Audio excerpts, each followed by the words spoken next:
Hello everyone, dear friends, welcome to my channel. For our regular updates, please subscribe my channel and press on the bell icon so that you will get the notifications. So today we are going to discuss about the Deccan Sultanates.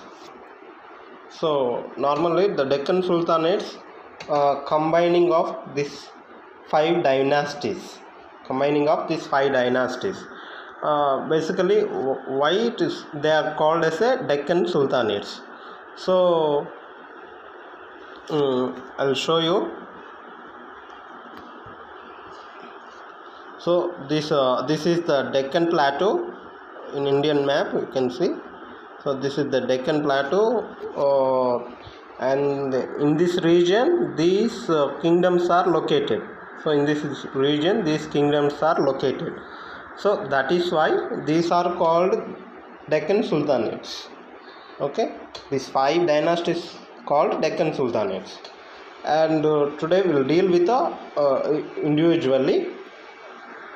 So starting with Imad Shahis of Berar, they ruled in this period 1484 to up to 1574.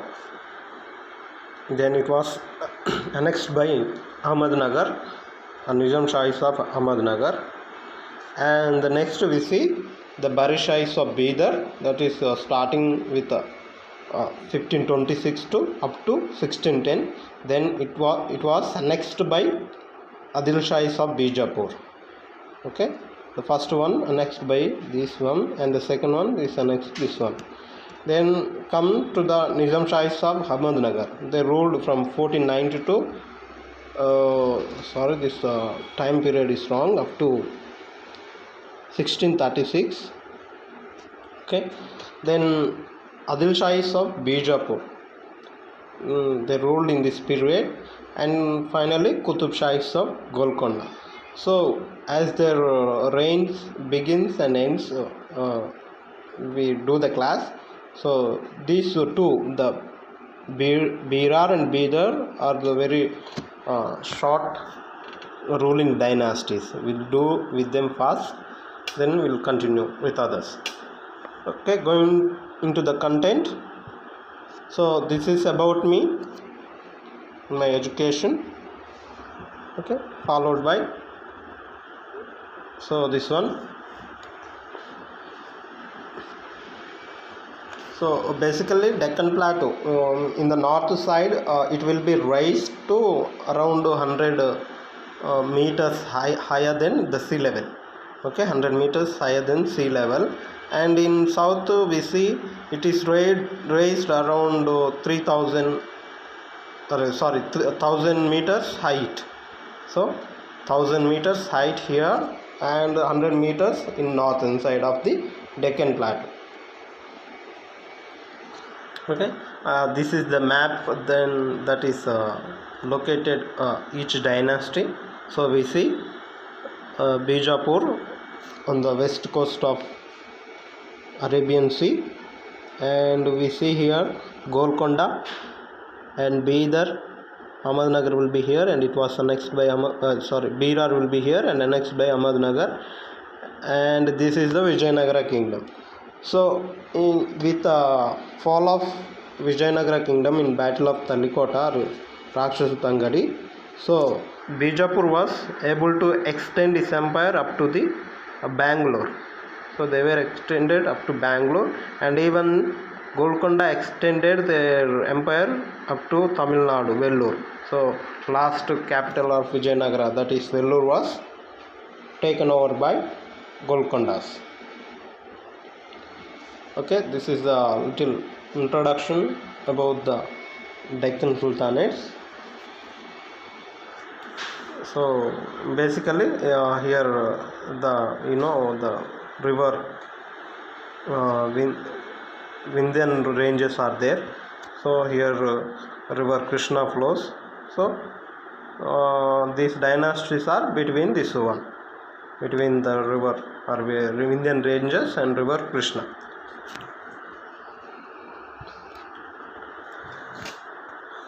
Okay, starting with the Imashais of Berar. So Berar was ruled from 1489 or 92 up to 1572. So it was founded by Imad ul Muluk, and he ruled up to 1504. So 84 to up to 1504 he ruled the dynasty. Okay, basically he was born as a Hindu, a Canarese Hindu, but when they went for a war against Vijayanagara, so they captured him and he was brought to Bahmani and converted to Islam and brought up as a Muslim. For some time he served Bahmanis in Bidar. So through his influence of Muhammad Gaban, so he was raised to the rank of a commander, officer in command in Berar. So after getting the rank, he was given the title as a Imad ul Mulk. Okay, so while he was ruling the province, before him he saw Nizam Shahis of Ahmednagar were declared independence after a big war, and by looking at him, the Imad ul Mulk also declared independence from Bahmanis, and declared himself as a Sultan of Berar. So his capital was at Elichpur, and from there he proceeded to annex Mahur, and he also fortified like a Gibilgad and Narnala forts. So we see at the end Gibilgad fort how it is. Okay. Now moving to the second ruler, that is Alauddin Imad Shah. So he was the second Sultan of Berar, and he married Khadija Sultana. So she was a sister of Ismail Adil Shah. So Ismail Adil Shah is a ruler of Bijapur.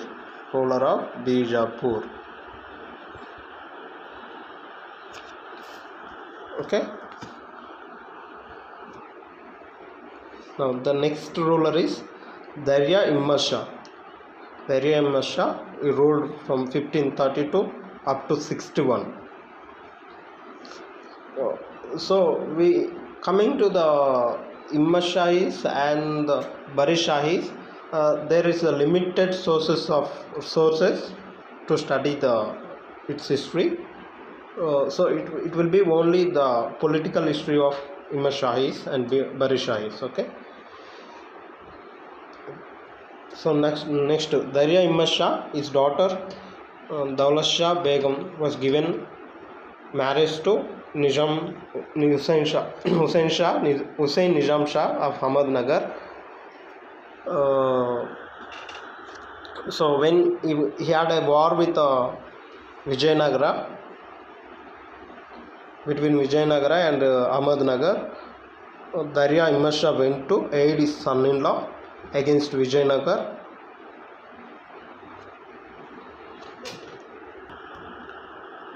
Aliya Ramarai. So we see the last ruler, that Buran Imad Shah.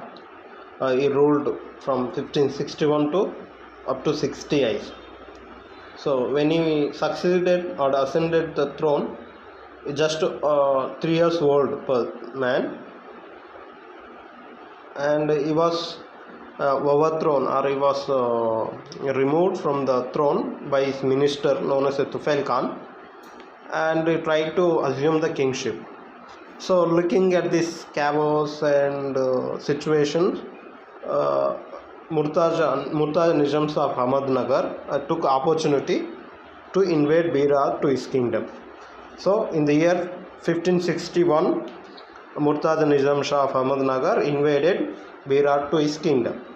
So as I said, this is the Gibilghat fort, which was constructed by Imad ul Muluk, the first Sultan of Berar. Okay, this is the history of Imad Shahis of Berar. Okay, let's move to the other one, that is Bari Shahis of Bidar. Bidar Sultanate was founded by Amir Ali Bari. So before going into his rule, how he came to the throne, let's discuss. So his father, Amir Ali Bari's father, is known as a Qasim Bari. He was a prime minister under Muhammad Shah III of the Bahmani kingdom. So he worked as a prime minister, PM, and basically Qasim Bari was a Georgian slave, and he was purchased by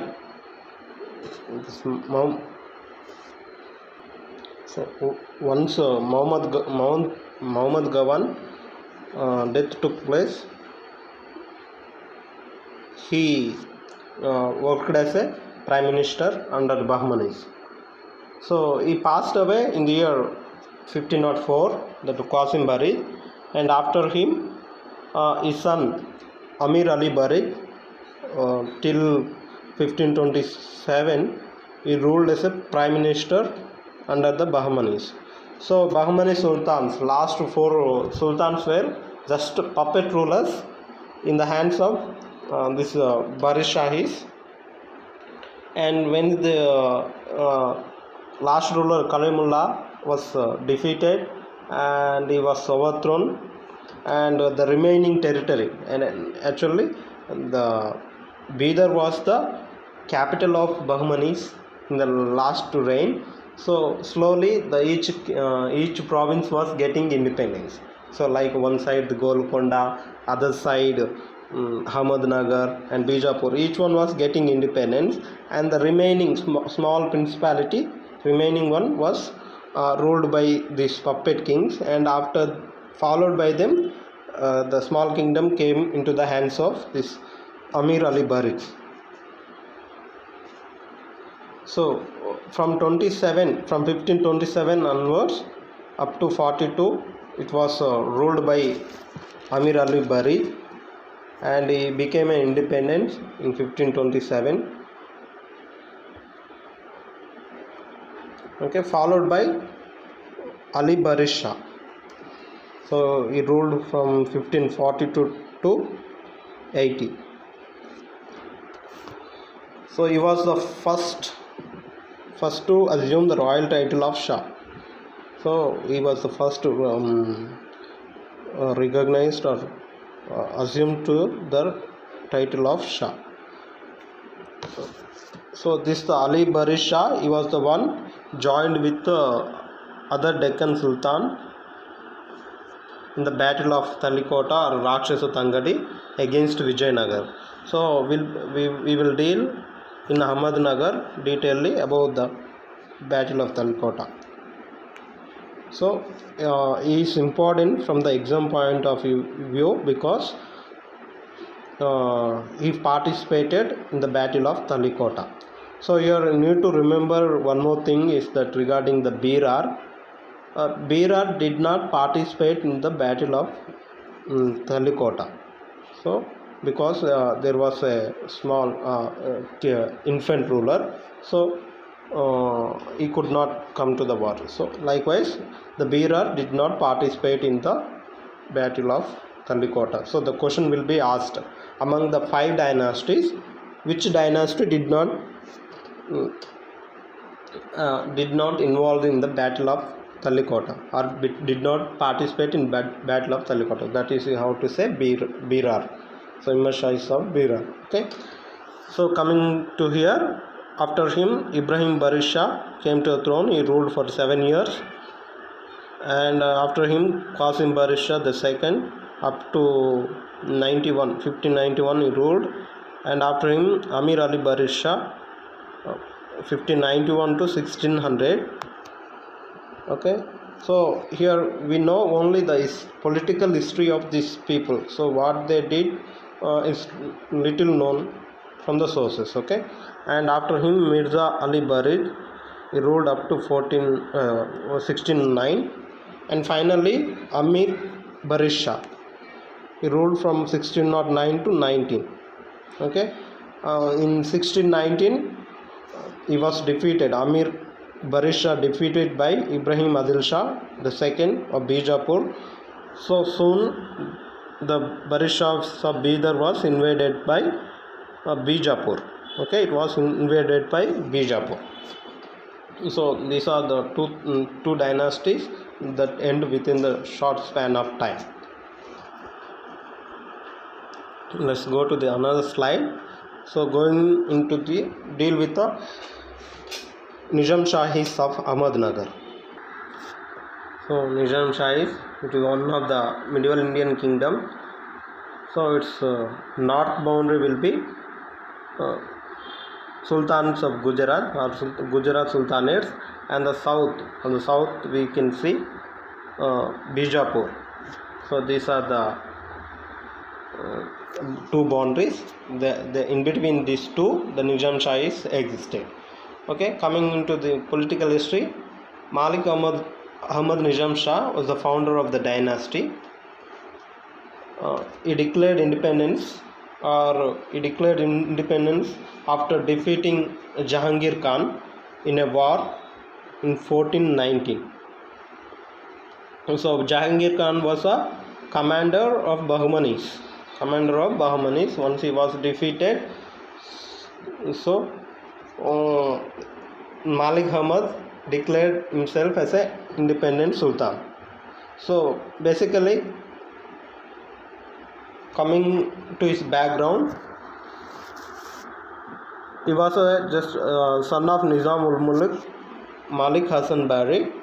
Originally he was a Hindu from Bijnagar, and Nizam ul Mulk Malik Hasan Bari, his other name known as a Timappa.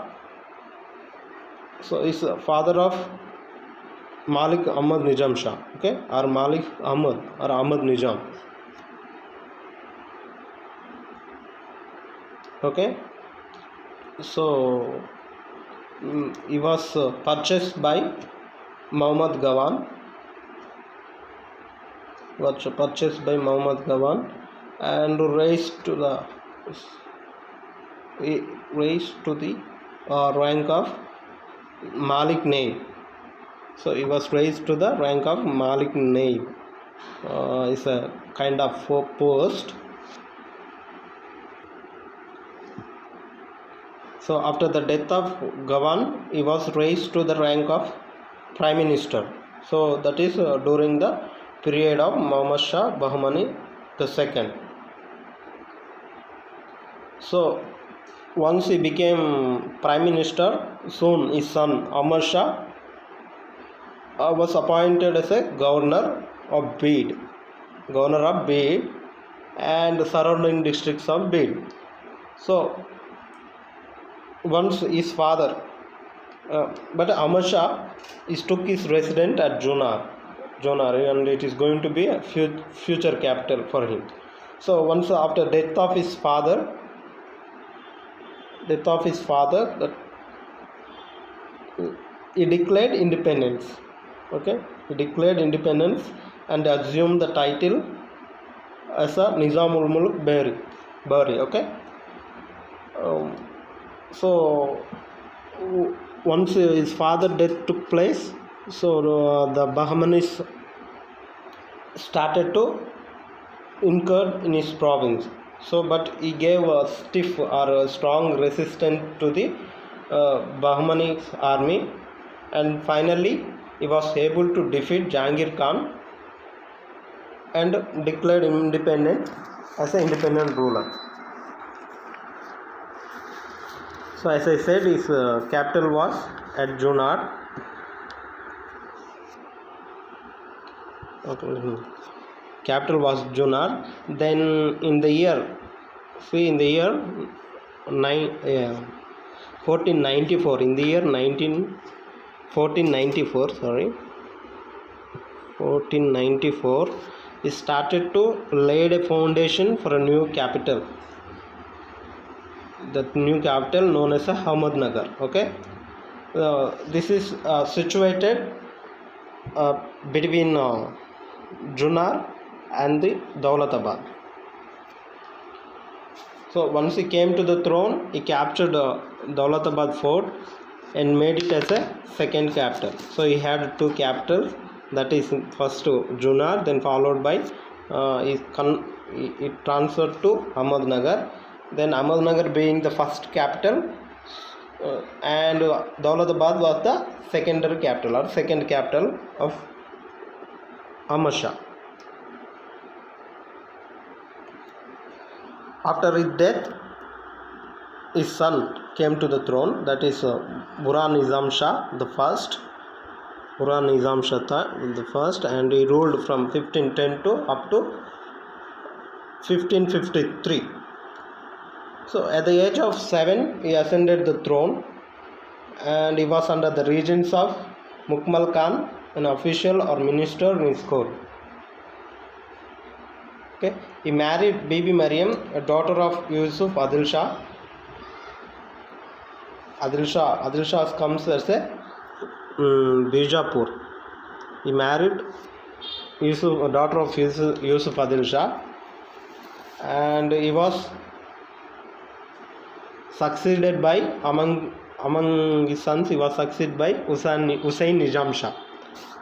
Among his 6 sons, he was succeeded by Hussain Nizam Shah. So he ruled from 1553 to 65. So for us, his role is very important because during this period, the Battle of Talikota took place. Okay, during his period, Battle of Talikota took place. So basically, he married daughter of Darya Imad Shah, that is from Imad Shahi dynasty, and Chandi Bibi, well-known personality, woman personality. She is going to play a very important role in future. Let us deal further later about her.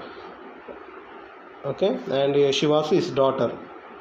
Basically, she was born in Nizam Shahi dynasty and given marriage to Bijapur, that is Adil Shahi. Okay, going into the battle, how the battle has taken place.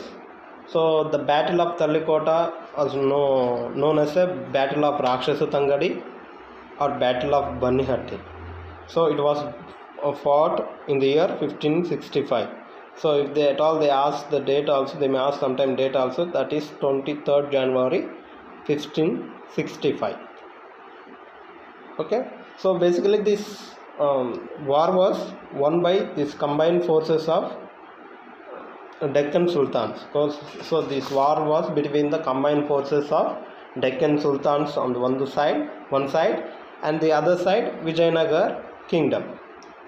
So during this time, Vijayanagar was under the rule of Sadashivaraya. He just was a puppet ruler under Aliya Ramaraya. So every responsibility was in the hands of Aliya Ramaraya. So one side, the commanders of Deccan, that is Hussain Nizam Shah. So names are important, who are all participated in the battle. Okay, Hussain Nizam Shah is from Nizam Shahis of Ahmednagar, and coming to the Ali Adil Shah is from Bijapur, and Ibrahim Kulik Qutub Shah is from Golconda. We can say he was in the court of Vijayanagara earlier, and he betrayed the Vijayanagara. So that's deal. We will deal with the Qutub Shahi dynasty. Then finally Ali Barid from Barishahi dynasty, Bidar. Okay. The other side we see the commanders of Vijayanagara. First being the sole responsibility Aliya Ramaraya. So for namesake, there were commanders like Tirumala Devaraya and Venkatadri. So there are many reasons why they why the Battle of Talikota took place. The immediate was the Aliya Ramaraya tried to take a hold on Kalyan, a place within the Nizam Shahi dynasty. Okay, and every time Aliya Ramaraya used to fight among themselves. So he used to link up with Nizam Shahis and Golconda and fight among themselves, or Bijapur, Golconda, like that. So he was the main person who does it. Okay, next slide. So followed by Murtaz Nizam Shah. As I said, Hussain Nizam Shah period is very important, and remember that one.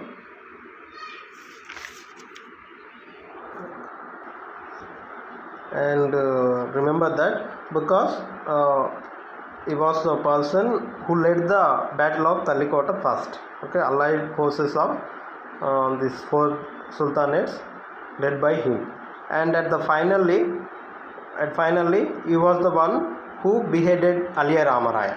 So Nizam Shah, Hussain Nizam Shah beheaded Aliya Ramaraya.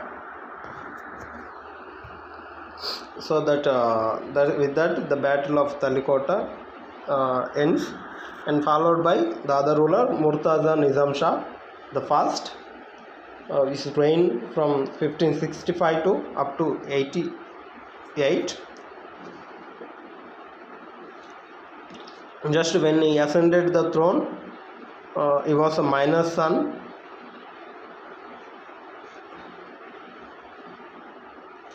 So first 6 years the dynasty was controlled by his mother Kunza Humayun Sultana, and she took care of all the affairs of the kingdom. Okay, and you need to remember he is important because during his period only the Berar was annexed to Ahmad kingdom. So annexed to his kingdom. So Berar was annexed to his kingdom. So that's why you have to remember him. Coming into the other one, Hussain Nizam Shah II, he ruled 1588 to 89 for a year, and followed by Ismail Nizam Shah for a few months.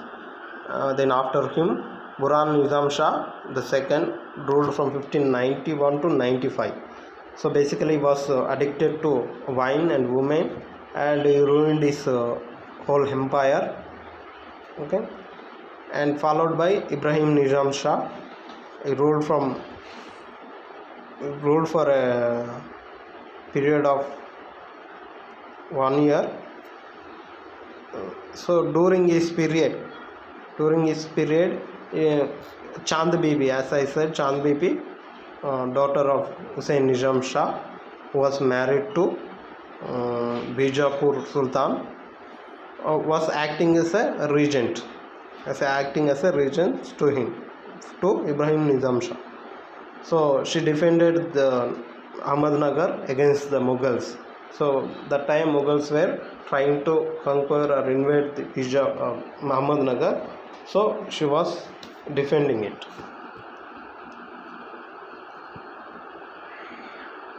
So next ruler Bahadur Nizam Shah, and even during his period also Chand Bibi plays a major role as a regent.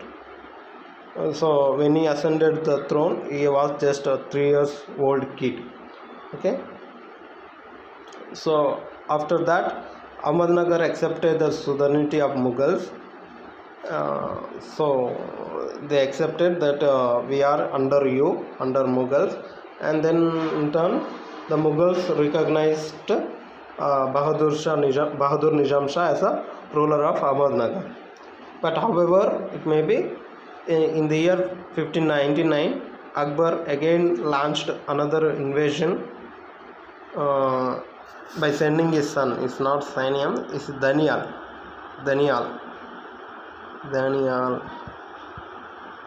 So sending his son Danial. So after a long battle, Chand Bibi, who was a regent, agreed to surrender. So our advisors were not able to cope up with that, and advisors Nobel mob attacked her building and killed her. That's reign comes to an end, the Chand Bibi reign. So now Bahadur Nizam Shah was captured and along with his family, royal family, and sent into captivity at the Gwalior fort. Okay, so with this the reign supposed to get end over, but now Malik Ambar, important person, is known for revenue policies also, and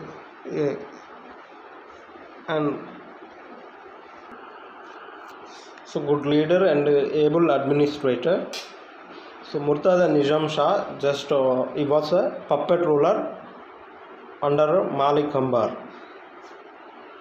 So coming little background how the Murtaza Nizam Shah came to the throne. So basically all the royal family members were captured and sent into the Gwalior fort as a captive. But Burhan Nizam Shah was a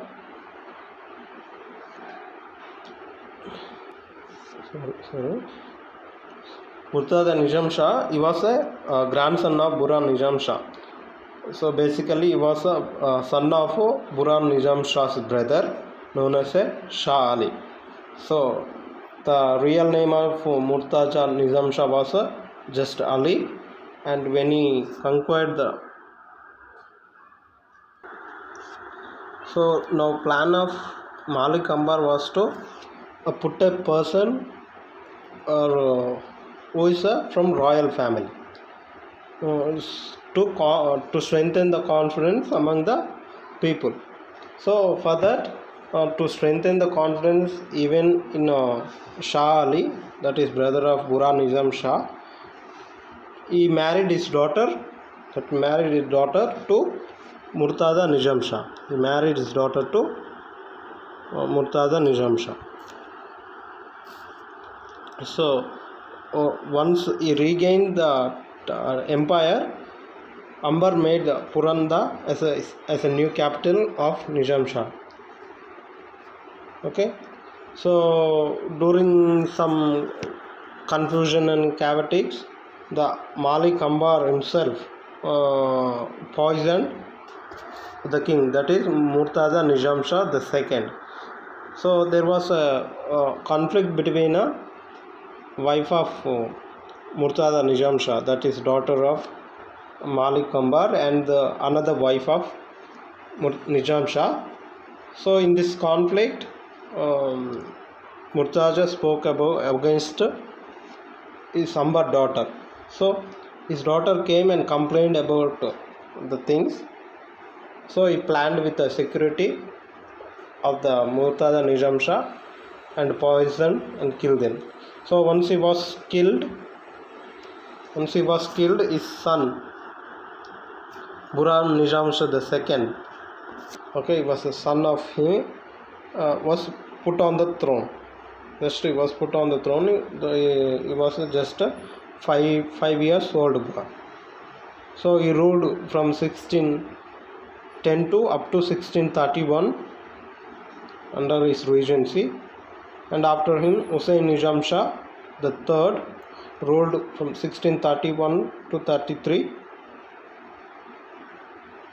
and finally Murtaza Nizam Shah III, okay, ruled from 1333 to 36. So during his period only the empire was annexed by Mughals. So this is a history about Nizam Shahis. So going to the next, we'll do with the Adil Shahis of Bijapur. They ruled between 1419 up to 1686, and in 1686 it was invaded by Mughals under Aurangzeb. Okay, Adil Shahis of Bijapur. The dynasty was founded by Yusuf Adil Shah, or he was called as Adil Khan. So the difference between the Shah and the Khan is little lesser than Shah. Okay, Khan is little lesser than lesser rank of Shah. So he Adil Khan and his son Ismail also, both of them were having the title of Khan, not the Shah, just Khan. So basically he was a Georgian slave and he was purchased by Muhammad Gawan. But the historians say the different origin. So okay, and from the beginning onwards its capital was Bijapur itself. And coming little background, he was appointed as a governor of Bijapur province earlier, and in 1489 he took the advantages of the decline of the power, Bahmani power, and declared himself as a Sultan of Bijapur. Okay, declared himself as a Sultan of Bijapur. So his reign begins from 1490 to up to 1510.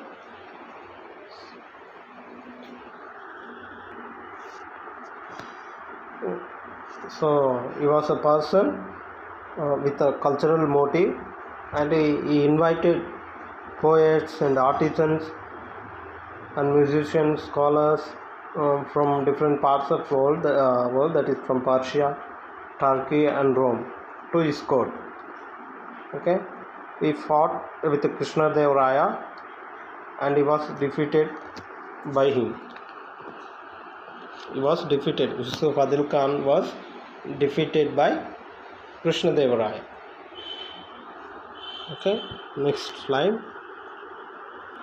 So he is also to be remembered because during his period only the Goa was captured by the Portuguese. At that time the Portuguese governor was Albuquerque. Okay, during his period the Portuguese taken away the Goa. Okay, next coming to the Ismail Adil Shah. He ruled from 1510 to up to 1534. He ascended the throne as a minor boy, and he was in his regency he was led by Kamal Khan, a minister in his court. Okay, Kamal Khan, a minister in his court. By looking at this, the Kamal Khan tried to usurp the throne. By taking this opportunity, tried to take away the throne. But mother of Ismail Adil Shah, known as a Kunji Khatun, hatched a counter plan against him and killed him. And even after him, Kamal Khan's death, his son also followed the same thing like his father, but even he was also killed.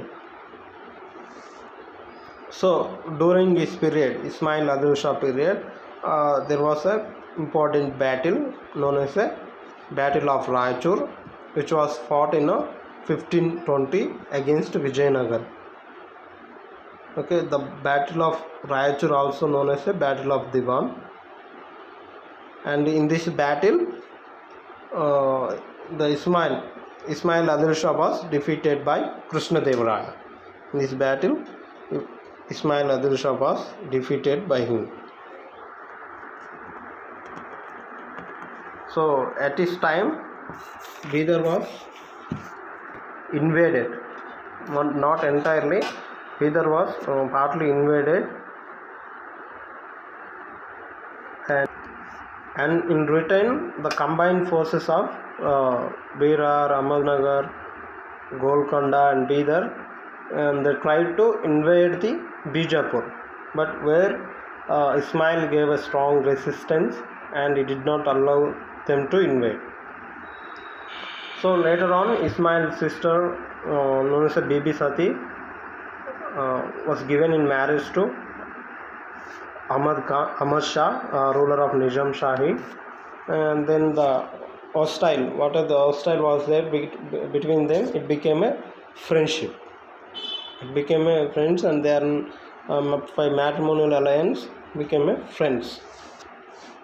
And so this during this marriage, uh, the Adil Shah, Ismail Adil Shah, agreed to give a Sholapur as a dowry to him, but it never happened because they never gave Sholapur, and it was with them only.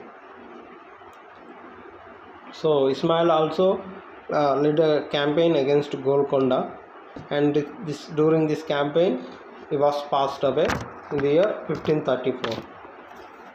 So after the death of Ismail Adil Shah, his elder son Mallu Adil Shah succeeded him, and after some time, after some few months only, he was deposed by Ibrahim Adil Shah. He was deposed by Ibrahim Adil Shah, and Ibrahim Adil Shah time period is 1534 to up to 58, 34 to 58. He was Ibrahim Adil Shah was a strong follower of Sunni Islam. So in Islam there is two parts, like Sunnis and Shias. So Sunnis are known as Orthodox Muslims, whereas Shias are little liberal. Okay. He led all the anti-Afaki. Afaki means a foreigner who is not a native person. So he led a policy of anti-Afaki, and through this policy, the empire was weakened. So when he died, he was buried along with his father and grandfather, and also a Sufi saint of Chand Hussein Astrif at a village known as Gogi. Okay, Goji. In this village he was buried. So next, coming to the period of Ali Adil Shah, he ruled from 1558 to up to 79. So he was not like his father. Whatever the rules put forth by his father, that is Ibrahim Adil Shah, he did against them. Means he allowed Shias to come back to his empire and take other administrative practices. Okay, he gave all the powers of Afakis. Whoever left the powers, their responsibility, his father told them to leave their country, so they were trying to leave. So during his period they came back and taken on their power, and he was the ruler. Ali Adil Shah was the one who got married with a Chand Bibi. So as I told, Chand Bibi was a basically matrimonial alliance, and hometown was a Nizam Shahi, Ahmednagar, and she was married to Ali Adil Shah. So before Battle of Tallikota, that is in 1565, it is said Ali Adil Shah, he visited Vijayanagara Empire. He visited Vijayanagara Empire and city Vijayanagar, where he was welcomed and honored with things by Aliya Ramarai. Okay. So as we discussed before, during this reign, the great event was a Battle of Tallikota. As a result, as the Battle of Tallikota took place, as a result, what happened to Bijapur? So Bijapur was extended its territory further south. So they have now the Vijayanagara power is decreased or weakened. So now they have the chance of extending their empire. So he extended his empire little further south. Okay.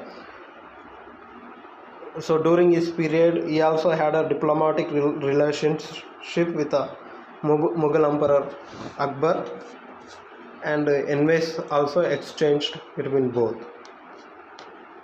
So Ali Adil Shah, he had no sons, so he appointed his nephew, known as his brother's son, that is Ibrahim II,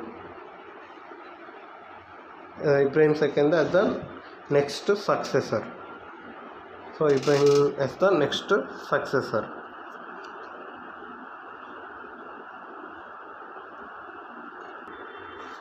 So Ibrahim Adil Shah II was a great ruler, and his period is very vast, that starting with the 1579 to up to ruled 1622, 1579 to 1627. Okay, this is the time period, and he was one of the greatest ruler of Bijapur, and he extended his empire up to Mysore. So as I said, near Bangalore, so his empire was extended up to Mysore. So he is known as a Jagat Guru Badshah in Indian history. He is known as this question is asked in the exams. Who is known as a Jagat Guru Badshah in Indian history? That is, Ibrahim Adil Shah is known as a Jagat Guru Badshah. Okay, and he is a lover of music, played musical instruments, and attracted many musicians, dancers from various countries to his court. So Ibrahim Adil Shah also wrote poems on his wives, known as a Chand Sultana. Wrote poems on his wife. So Ibrahim publicly declared that all he wanted was Vidya, that is, Vidya means knowledge, and music, and Guru Seva. Guru Seva means service to teacher or Guru. Okay, service to Guru. So these three things he wanted, and he declared publicly. So he was also devotee of Hazrat Banza Nawaz, a Sufi saint of Gulbarga. He was his devotee, and since he is a scholar and poet, he wrote a work which is compiled as a Kitab-e Navrasas. Okay, Navrasas. In other words, English is known as a Book of Nine Rasas. Book of Nine Rasas. It was written in Dakkani. So this book opens with a prayer to Saraswati. So though he is a Muslim, he considered the goddess of learning as a Saraswati, and his books open with her prayer. Okay. After him, the other ruler, Muhammad Adil Shah, he comes to the throne, and his reign from 1627 to up to 57. Okay. He partnered with the Mughals. He partnered with the Mughals against Ahmadnagar in extinction of Ahmadnagar or Nizam Shahis, and this led a friendly relation with the Shah Jahan, and followed by it made a peace treaty in the year 1636, a peace treaty which brought many advantages and benefits to the Bijapur. So he also got Farmana and assurance from Mughal that Bijapur will not be invaded at all. So due to the good relation with the Shah Jahan, he was recognized as a sovereign ruler, and he was given the title Shah. He was given the title Shah. So this facility or this kind of recognition was not known to any of the king earlier. Okay, he was the one who got the title from Mughals as a Shah. So because of the treaty, and he should not or he stopped to expansion towards the north. So now he is not allowed to expand his empire towards north because of the treaty between the Mughals and the Bijapur. So during this period, how we extended, we can see that in boundaries in the west, we can see Konkan, Pune, and Dabul. That Dabul is known as present day Mumbai. Okay, in the east we can see extended in to the states of AP, Telangana, and Karnataka. So in south it was up to the Mysore. It was up to Mysore. So during his reign only the empire got its greatest extent. Very vast empire of Bijapur. So not only extension, but there was also a peace and prosperity in his kingdom. So there was also peace and peaceful ruling of the kingdom. So his kingdom said to be yielded an annual revenue of almost 8 crores within the empire, and he used to get another 5 crores from his vassal rulers used to get. So his cultural activities like poetry, painting, and architecture. So he was the one in kingdom introduced fresco painting and portraits. So we can see the fresco painting and portraits at the walls of Asar Mahal and Sad Manzil. So in these places we can see this activities. The only thing was failed in the checking of the rise of the Marathas. So basically this time Maratha Shaji Bhonsle and his son Shivaji were getting independent and founded the independent state, which was carved out of a Bijapur state only. So it was carved within the state of Bijapur. So he failed to check the rise of Marathas. Okay, and he was buried at Gol Gumbaz. Basically the Gol Gumbaz was known as a Gol Gummata, built by himself only in the year between 1626 to up to 56, and he was buried there. So this Gol Gumbaz is also known as a tomb of Muhammad Adil Shah. Okay, and it is the Islamic style of architecture is a Indo-Islamic style of architecture. So it is the second largest dome in the world. It is the second largest dome in the world. So the dome style of architecture will be building by Muslims. So in that it is the second largest one. Okay, after him we see Ali Adil Shah II. So he came to the throne in his reign 1656 to up to 72. So he ascended the throne with the help of his Prime Minister Khan Muhammad and also Queen Badi Sahiba. So with this both help, he ascended on the throne. So his accession, Ali Adil Shah II accession to the throne marked the decline of the kingdom. So as soon as he came, the kingdom began to decline. Okay. Now the one side Shivaji got a excuse or an opportunity to invade Bijapur, and the other side Aurangzeb. So Aurangzeb, the son of Shah Jahan, Mughal emperor later on, was given the responsibility of invading Bijapur. So he was given the responsibility of invading Bijapur.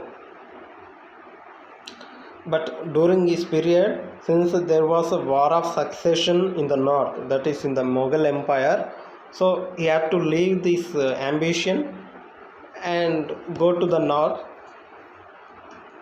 to take part in the war of succession. Okay.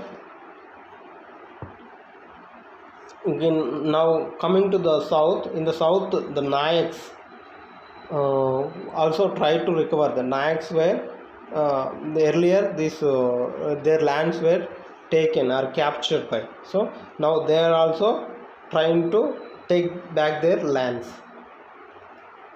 Okay, and within the within his court there was a chaos, internal problems, so all those things. So whatever it may be, but he tried many times, and the thrice the accession of the Mughal Empire. So the Mughals were trying to invade the Bijapur, but it tried its best to stop them, the thrice. So during this period we can see only the development of Persia and Deccan literature. Only the development we can see is that the development of Persia and Deccan literature. Deccan literature means Deccan Urdu. Okay. So he was buried at Bara Kaman. So we'll see this Bara Kaman at the end of the slides. Okay, let's go to the other one. So Sikandar Adil Shah, he was the last ruler of Bijapur. And his reign between 1672 to 86. So his reign 86 up to 86 he ruled. So at the age of 5 he was put on the throne. So he was just a child, a kid was put on the throne. So once now the situation how once by the 1686 the Mughal Emperor Aurangzeb has succeeded in the war of succession, and now his ambition to invade Bijapur. Now he has got the chance of invading Bijapur. So now Aurangzeb began to invade Bijapur. So the last ruler Sikandar tried his best to stop the invasion, but he could not do. So finally Sikandar Adil Shah was captured and sent into captivity, where he died in Daulatabad in the year 1700. So this is a Gol Gumbaz. Just to look at it, Gol Gumbaz. It was tomb of Muhammad Adil Shah. Okay, tomb of Muhammad Adil Shah. So look at it. So it is there in Bijapur. Okay. So let's go to the last one. That is Qutub Shahis of Golconda. This is the last dynasty that we are going to deal with. So Qutub Shahis, as you saw in the map, they were located in the eastern part, mostly on Telangana, present day Telangana, Andhra Pradesh, okay, some part of Karnataka. Okay, so basically whatever the dynasty ruled in the region, for example Bijapur ruled in the region of Karnataka. So their language was, first they gave importance to Persia, then after that Dakkani Urdu, then they patronized Kannada. So Bijapur patronized Kannada, whereas Ahmednagar patronized Marathi, means the way the region they located they patronized. Okay, Ahmednagar was little part of Maharashtra, so they patronized Marathi. And coming to the Qutub Shahis, since they located in the Telangana, so Telugu was patronized by these kings. So comparing to the Ahmednagar and Bijapur, they patronized Telugu literature very well. So they did not worry about the regional language, whereas the Qutub Shahis patronized Telugu language. Qutub Shahis were descendants of Kara Yusuf from Kara Koinlu. Okay. Qutub Shahi dynasty was founded by Quli Qutub Shah. Qutub Shahi dynasty was founded by Quli Qutub Shah and assumed the title of Sultan. So he declared independence in the year 1518. Okay. So his period Quli Qutub Shah, starting with 1518 to up to 1543, up to 1543. So a little background: he traveled from his country, traveled to Delhi along with his uncle, and later he traveled to south, that is to Deccan, and served under the Bahmanis. Okay, served under the Bahmanis.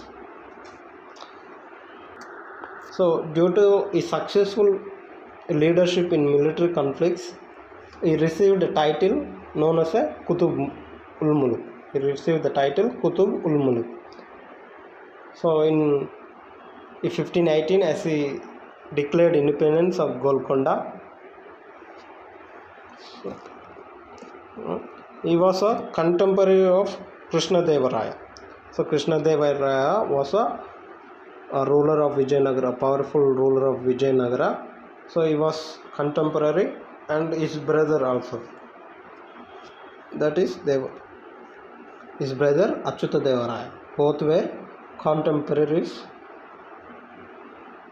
of Quli Qutub Shah. Okay, let's go further. So he extended his empire by capturing the forts of Warangal in Telangana, Kondapalli, and Elur and Rajahmundry. It's in Andhra Pradesh. So he also defeated Sitapati Raju, a ruler of Khammam, and captured the fort. So he was able to extend his empire up to the coast of Andhra.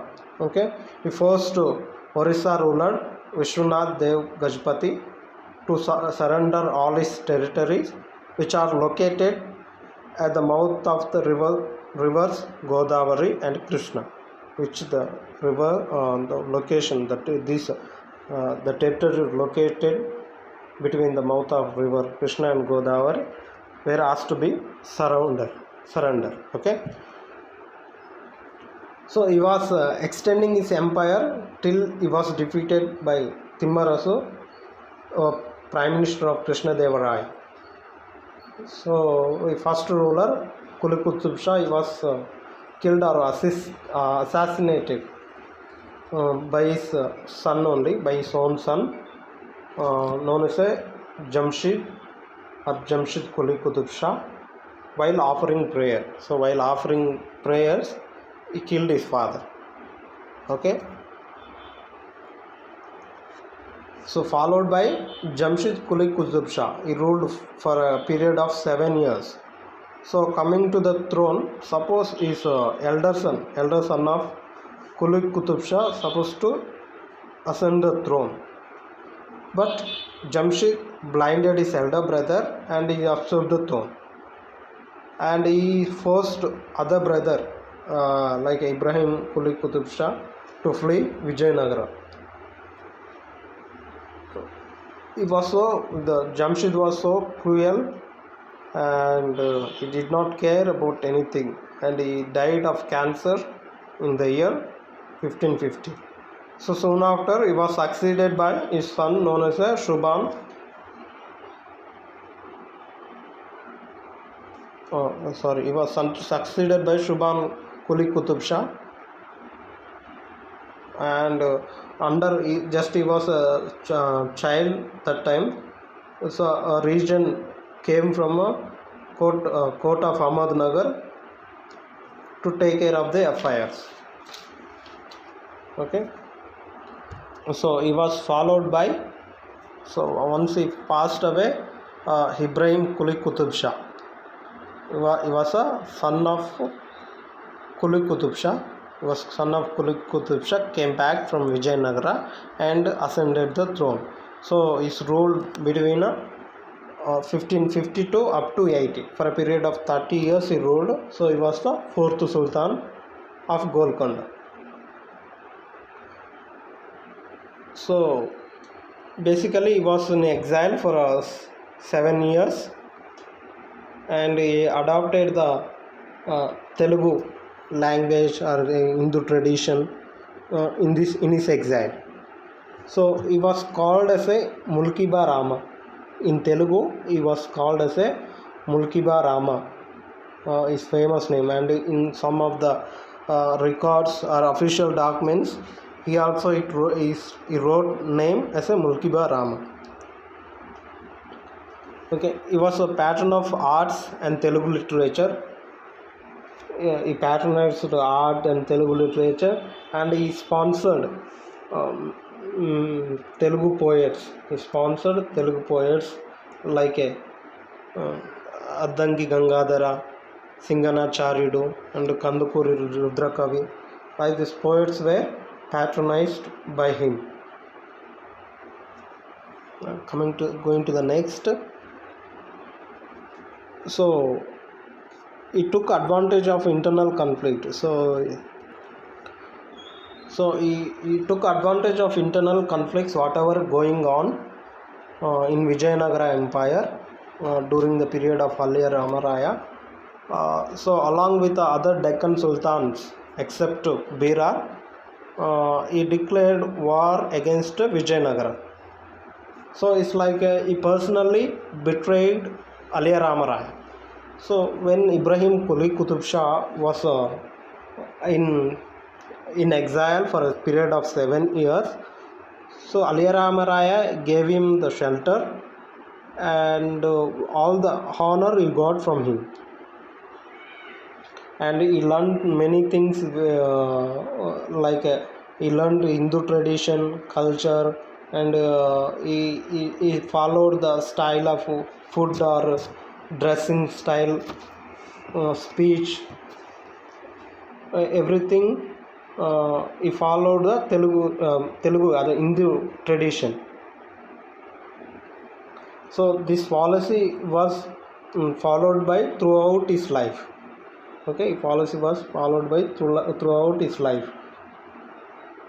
And here one important thing is when he was in exile, he got married with a Bhagirathi Hindu woman in a Hindu tradition. So basically women Muslim rulers will not do that thing, but being in exile, so he adopted the Hindu culture and tradition, and he got married in a Hindu tradition, like how the mantras we read and tie a thali.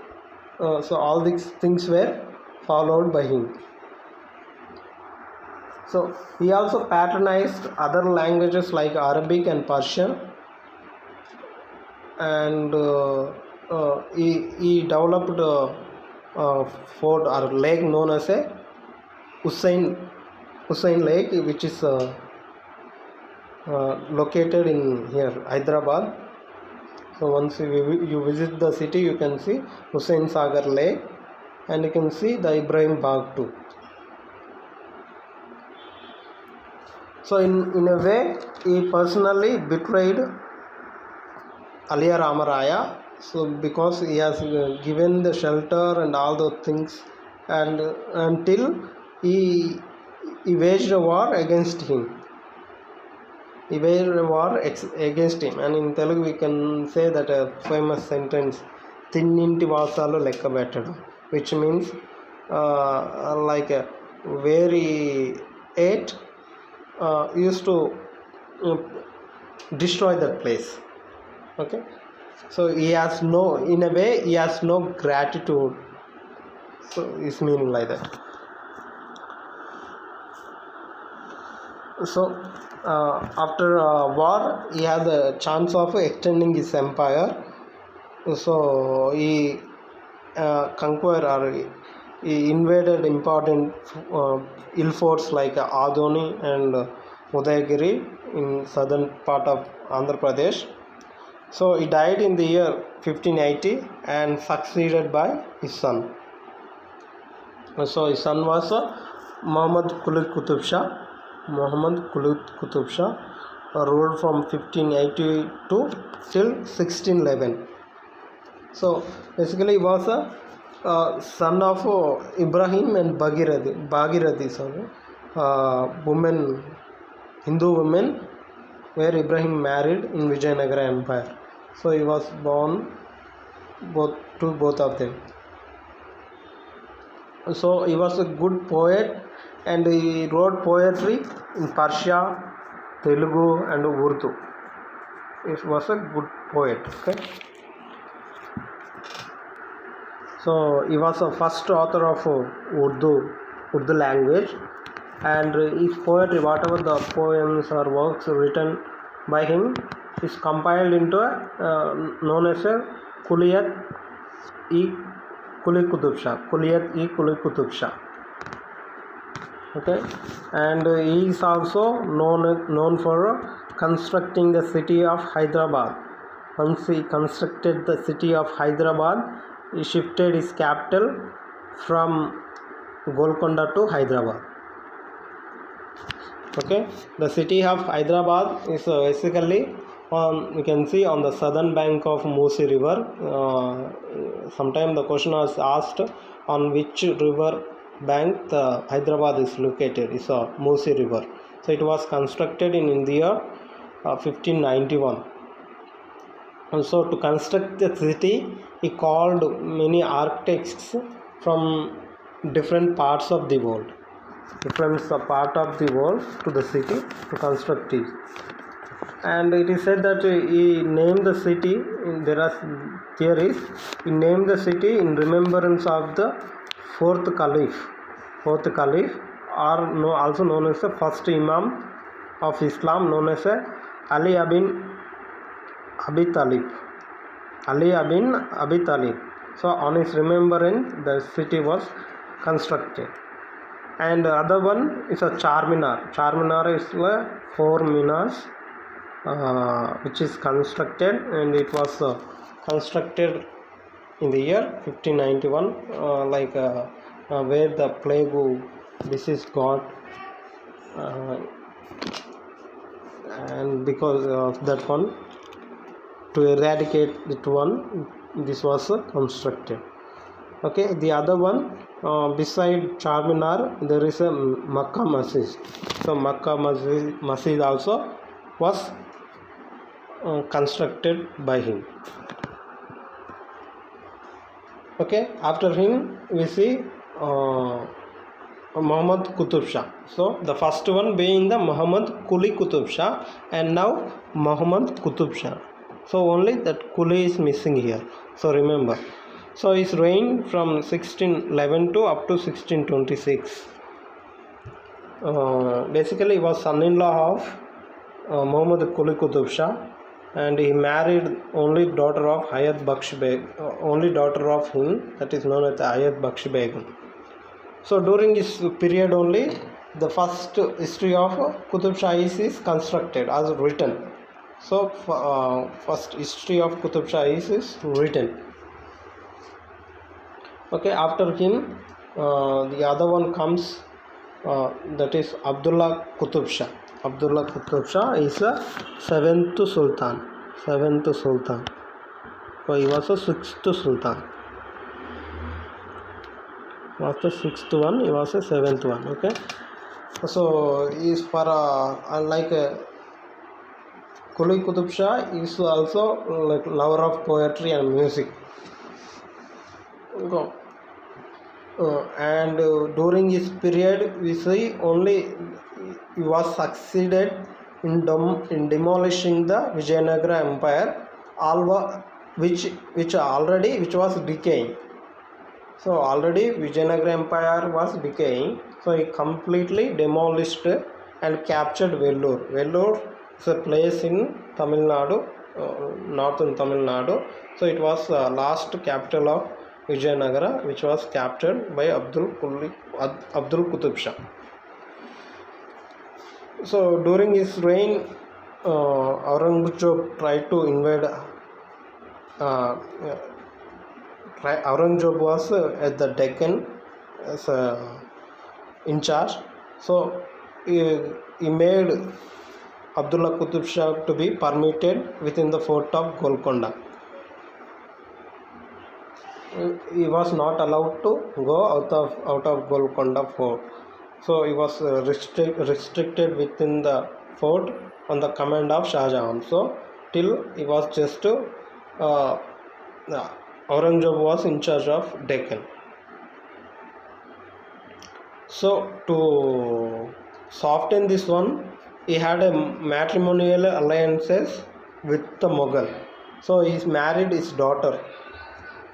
He married his daughter known as Padshah Bibi Sahina to the elder son of Aurangzeb, that is known as Muhammad Sultan Mirza. So he was given marriage to his son. But when he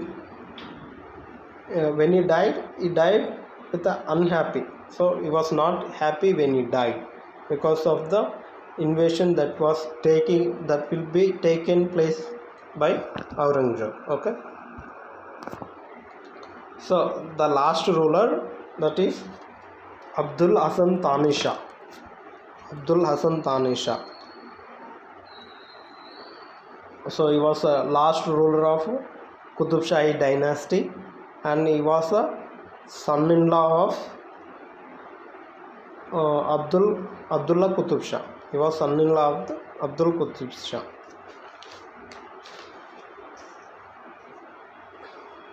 So Thani Shah means first Tana Shah or Thani Shah. Tana Shah means like a child saint.